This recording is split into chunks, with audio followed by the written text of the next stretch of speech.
my dream was the part in the UFC. Now my dreams come to me. It is happened.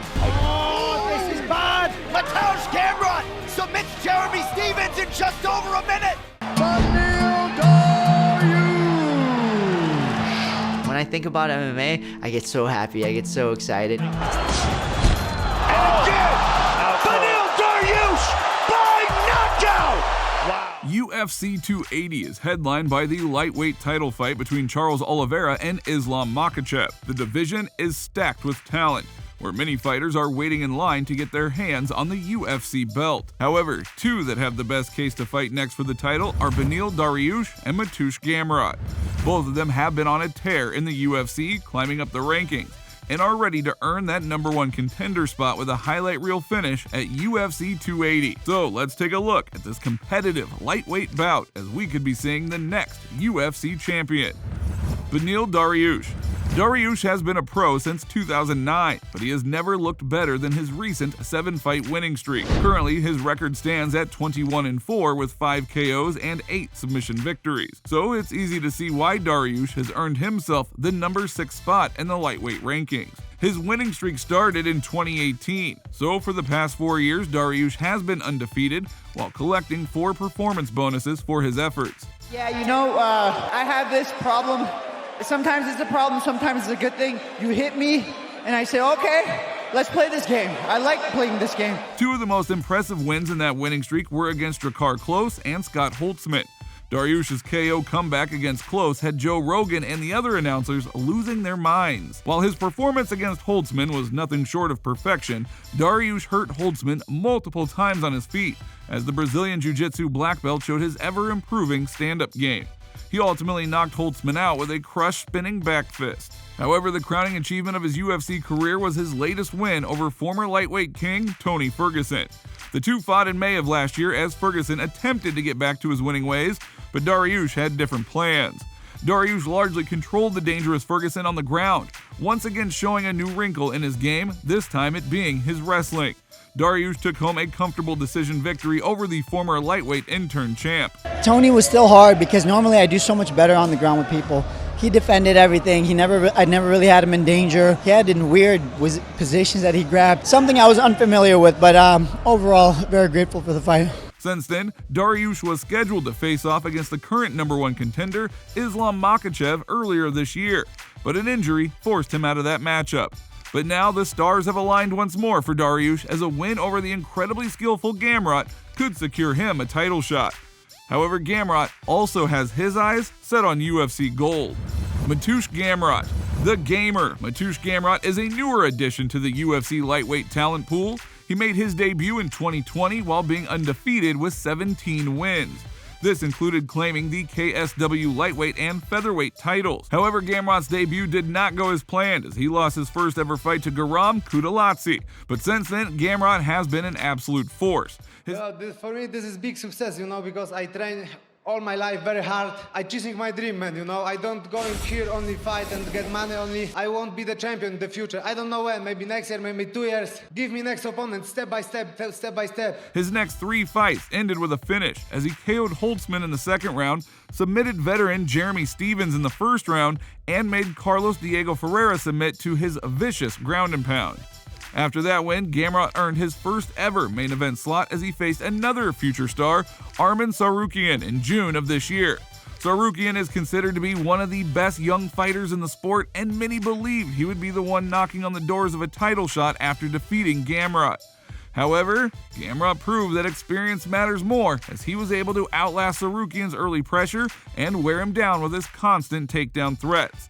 Gamrot would take home a unanimous decision victory and establish himself as the next threat to the lightweight throne. Currently, the Gamer's record stands at 21-1 with 7 wins via KO and 5 submission victories.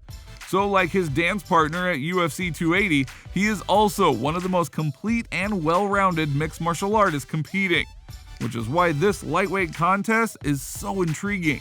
So how about we break down the potential #1 contender match further and unpack who might take home the victory in Abu Dhabi. Striking. Striking is an interesting category because both fighters tend to use their striking in a way to empower their grappling game.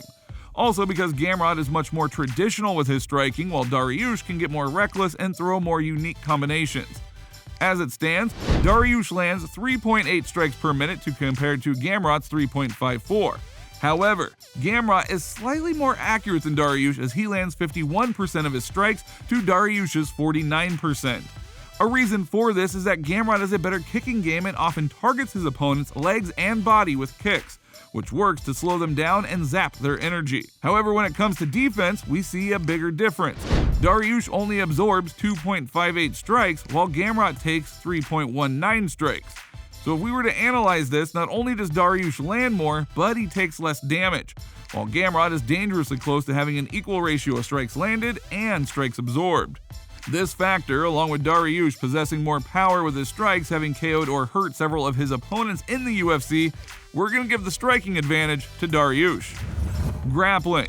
Now with grappling, things get really interesting. 72% of Dariush's offensive game takes place either in the clinch or the floor, but 77% of Gamrot's offensive attacks are grappling related as well. So at UFC 280, we'll either see some high-level grappling exchanges or two fighters who rather wrestle but are willing to see who is the better kickboxer. Now going back to the grappling criteria, it is simply impossible to ignore Gamrot's wrestling, despite Dariush being a high-level BJJ black belt. The fact is, Gamrot lands 4.83 takedowns per 15 minutes. Compare that to the has been so successful. Meanwhile, Dariush is at 2.11 takedowns landed per 15 minutes, however his accuracy is only at 34%, while Gamrot's takedown defense is at a staggering 90%. And while it was on full display in his last fight where he had incredible grappling sequences with Tsarukyan.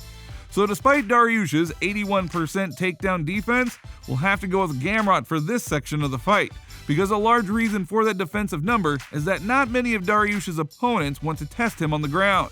But Gamrot might be the exception to this rule, so the number could massively dip after UFC 280. Submissions. Gamrot is slick on the ground. He has guillotine, heel hook, key lock, and Kimura submission victories all to his name. However, Gamrot favors positional control and ground and pound over submissions, as out of the 77% of his grappling heavy game, only 9% is submission attacks.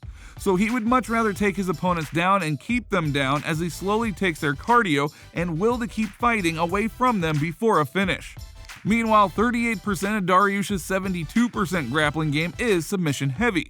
When Dariush is on the ground, he's always hunting for positions that will allow him to pull off another submission and increase his total 8 submission wins to 9. Dariush is also a former world no-gi champ and placed in the top 3 in several prestigious grappling tournaments. So despite Gamrot also being a BJJ black belt and competitor, we'll give Dariush the submission category. However, we still don't see Gamrot being submitted, as his top control is incredibly suffocating and he has amazing positional awareness. X Factor. In terms of X Factors, we think Dariush's wrestling defense has to be on point.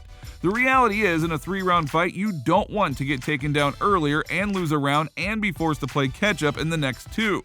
So if Dariush wants to set the tone, he has to start off by defending Gamrot's wrestling and establishing his stand-up game. While for Gamrot, the X factor will be his pace. In the past, the pace and pressure he sets on his opponents can break them down and slow them enough to either secure takedowns or land his strikes. Dariush has in the past struggled with some cardio issues, so if Gamrot can test that gas tank earlier and make Dariush work, it could pay off big time in the second half of the fight. Prediction? Well, the fight odds haven't come out for this fight yet, and that might hint toward how closely contested this fight will be. It is truly difficult to see one winning over the other cleanly.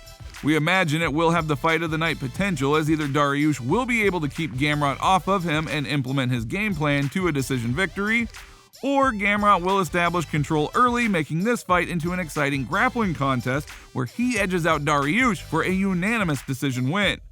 So if you enjoyed this video, then please give it a like and don't forget to subscribe to the channel. Hit that little bell beside it so that you're notified the next time we upload a new video.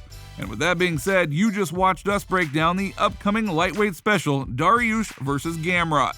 See you next time.